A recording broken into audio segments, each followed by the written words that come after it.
Halo guys, Assalamualaikum warahmatullahi wabarakatuh. Kembali lagi di channel saya, Diary Bansos. Sobat YouTube, bagaimana kabarnya hari ini? Semoga sobat YouTube semua dalam keadaan sehat, tambah rezekinya, dan tentunya semakin sukses. Pada kesempatan kali ini saya akan menginformasikan kepada sobat YouTube semua tentang catat bantuan PKH BPNT alokasi Mei Juni tahun 2024 cair jika 9 tahapan atau proses ini sudah dilalui. Hari ini di tanggal 7 Mei tahun 2024 terpantau ada KPM yang cair bantuan dengan nominal Rp600.000. Semoga KPM lain juga bisa dapat ya. Nah, kira-kira informasi selengkapnya seperti apa? Simak terus videonya.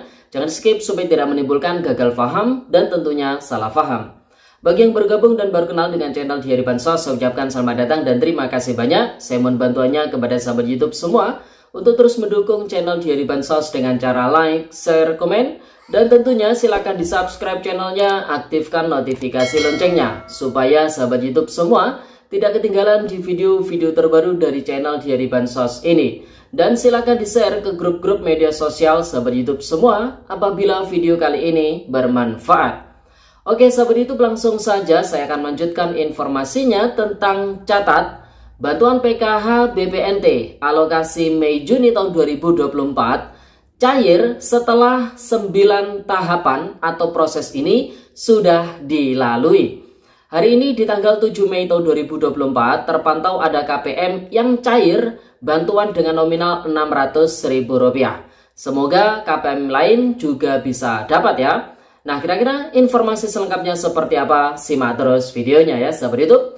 Nah, sahabat YouTube, tentunya buat para keluarga penerima manfaat yang saat ini sedang menanti-nanti bantuan PKH BPNT alokasi Mei Juninya dicairkan, ini harus tentunya bersabar karena setiap bantuan itu membutuhkan proses, membutuhkan tahapan-tahapan ya, yang tentunya tahapan-tahapan tersebut membutuhkan waktu yang tidak sebentar. Jadi setiap informasi yang kita sampaikan itu bukan terkait dengan pencairan saja ya sahabat YouTube, melainkan terkait dengan proses ataupun tahapan-tahapan sebelum pencairan itu terjadi. Jadi buat para KPM yang mungkin ekspektasinya menonton ataupun menyimak informasi dari channel Diary Bansos, ekspektasinya itu bantuannya sudah cair, jadi itu harus dirubah ya mindset seperti itu.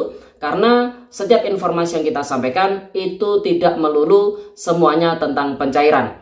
Terkait dengan persiapan pencairan, tahapan-tahapan, proses-proses sebelum pencairan itu terjadi, itu juga kita sampaikan ya sahabat YouTube. Seperti halnya pada kesempatan kali ini yang akan kita sampaikan, tentunya bantuan PKH BPNT itu akan cair alokasi Mei Juni tentunya apabila tahapan sebanyak 9 proses sudah dilalui. Jadi sebelum pencairan itu ada 9 proses ataupun 9 tahapan yang harus dilalui terlebih dahulu ya, hingga bantuan tersebut masuk ke rekening para keluarga penerima manfaat dan bisa dicairkan oleh para KPM. Nah, ke-9 tahapan ataupun proses tersebut apa saja? Jadi yang pertama tentu adalah penyiapan data. Penyiapan data ini dilakukan oleh pihak Pusdatin Kementerian Sosial Republik Indonesia, di mana proses penyiapan data ini adalah proses penghimpunan hasil proses verifikasi kelayakan yang dilakukan oleh masing-masing pemerintah daerah dan juga hasil pemadanan dengan data-data di kementerian ataupun lembaga yang lainnya seperti di BPJS Ketenagakerjaan, kemudian Kementerian Kesehatan, Kementerian Pendidikan ya sahabat YouTube, itu semuanya masuk di tahapan penyiapan data. Di mana proses penyiapan data ini ada 3 tahap ya. Yang pertama itu ada penentuan KPM. Jadi ada proses yang namanya penentuan KPM. Yang kedua adalah proses evaluasi komponen. Ini berlaku untuk pencairan bantuan PKH. Jadi komponen para KPM itu dievaluasi terlebih dahulu apakah layak atau tidak ya sahabat itu. Kemudian proses yang ketiga di tahapan penyiapan data ini ada yang namanya final closing. Nah, ketika sudah final closing berarti nama-nama KPM yang nanti bakalan di SK-kan itu sudah ditetapkan oleh pihak Pusdatin Kementerian Sosial Republik Indonesia. Nah, kalau nama-nama KPM yang nanti bakalan di SK-kan itu sudah ditetapkan, masuk di tahapan berikutnya. tahapan yang kedua. Nah, tahapan kedua ini namanya adalah batch omspan. Jadi pengecekan rekening ya, atau istilahnya verifikasi rekening kalau di status 6NG-nya. Nah, proses verifikasi cek rekening ini yang pertama tentu adalah pengecekan di aplikasi omspan. Kemudian ada lagi pengecekan di aplikasi SAS, ini di Kementerian Sosial Republik Indonesia. Kemudian di aplikasi Sakti, ini tahapan yang keempat, ini juga di Kementerian Keuangan. Jadi proses verifikasi cek rekening itu ada 3 macam. Yang pertama pengecekan aplikasi omspan, yang kedua pengecekan di aplikasi SAS, dan yang berikutnya adalah pengecekan di aplikasi Sakti di Kementerian Keuangan. Nah, ketiga proses pengecekan tersebut adalah untuk memastikan para KPM ini memiliki rekening yang aktif dan juga valid. Tidak ada masalah terkait dengan rekeningnya. Nah, ketika proses verifikasi cek rekening ini selesai, tidak ada masalah, nanti keterangan di 6NG itu adalah berhasil cek rekening. Kalau misalkan ada permasalahan, maka keterangannya adalah gagal omspan atau gagal cek rekening ya, sahabat YouTube. Jadi bisa dipahami ya. Nah, kemudian masuk ke tahapan ataupun proses yang kelima. Nah, proses yang kelima ini namanya adalah penerbitan surat perintah pembayaran atau SPP. Ini diterbitkan oleh Kementerian Sosial Republik Indonesia tentunya. Nah, kemudian setelah SPP nanti masuk ke tahapan yang keenam ya, yaitu diterbitkannya surat perintah membayar atau SPM. Nah, ini nanti juga akan terupdate di 6NG statusnya, yaitu sudah SPM. Jadi seperti itu ya. Nah, nanti setelah surat SPM ini diterbitkan, kemudian dari Kementerian Sosial Republik Indonesia akan menerbitkan yang namanya SP2D, surat perintah pencairan dana, yang berisi nama-nama KPM yang sudah positif cair beserta nominal bantuan yang akan diterima. Dan itu berisi nama-nama KPM yang lolos final closing dan lolos verifikasi cek rekening ya, sahabat YouTube. Jadi bisa dipahami ya. Nah, setelah SP2D ini diterbitkan, jadi berisi nama-nama KPM yang beserta nominal bantuan yang akan diterima nanti dari pihak Kementerian Sosial Republik Indonesia akan masuk ke tahapan yang ke-8, yaitu menerbitkan yang namanya surat perintah pemindah bukuan dari rekening pemberi bantuan ke rekening para keluarga penerima manfaat, atau istilahnya adalah SI atau Standing Instruction. Dan ini nanti juga akan terupdate di 6NG ya, sahabat YouTube. Keterangannya sudah SI atau sudah SP2D atau sudah SPM atau belum SP2D atau belum SPM. Jadi keterangannya nanti seperti itu ya, sahabat YouTube. Dan itu nanti akan secara real time terupdate di 6NG. Nah, jadi kalau sudah dari Kementerian Sosial Republik Indonesia menerbitkan yang namanya surat SI ini yang ditujukan ke pihak penyalur, tentunya dalam hal pencairan alokasi Mei Juni adalah pihak perbankan, mulai dari Bank BRI, BNI, Mandiri, dan juga Bank BSI. Nah, ketika dari pihak penyalur sudah menerima surat instruksi pemindah bukuan dari rekening pemberi bantuan ke rekening para KPM ini, tugas dari pihak bank penyalur adalah melakukan top up ataupun melakukan transferring saldo bantuan sosial ke masing-masing rekening para keluarga penerima manfaat yang namanya ada di data SP2D itu tadi. Jadi bisa dipahami ya, sahabat YouTube. Dan dari bank penyalur itu juga mentransfer ataupun mentop up sesuai dengan nominal yang tertera di data SP2D. Jadi tidak ada kurangnya atau tidak ada lebihnya. Jadi seperti itu ya, sahabat YouTube. Nah, ketika 9 tahapan tersebut sudah dilalui, maka bisa dipastikan saldo bantuan sosial baik itu PKH, BPNT, alokasi Mei Juni tahun 2024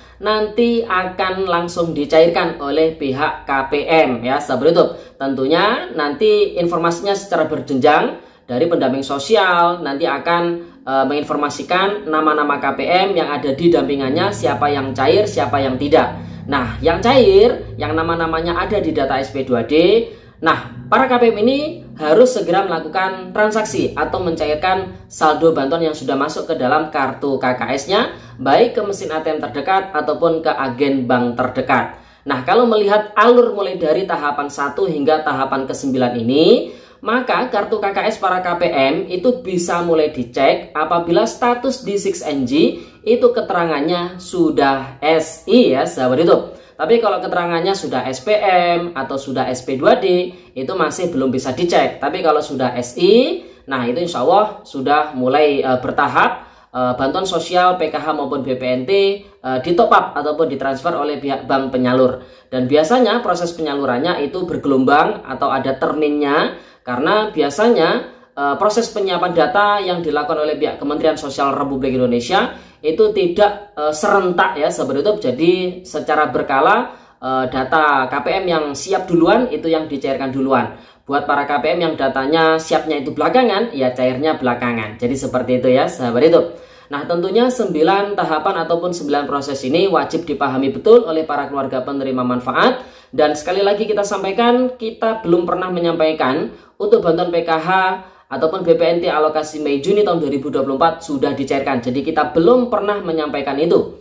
Yang kita sampaikan adalah prosesnya ataupun tahapannya sebelum pencairan bantuan PKH alokasi Mei Juni itu dicairkan. Kemudian informasi berikutnya terkait dengan di hari ini, tepatnya di tanggal 7 Mei tahun 2024, terpantau ada KPM yang cair bantuan dengan nominal Rp600.000. Nah, semoga KPM lain juga bisa dapat ya. Kira-kira bantuan Rp600.000 tersebut bantuan apa?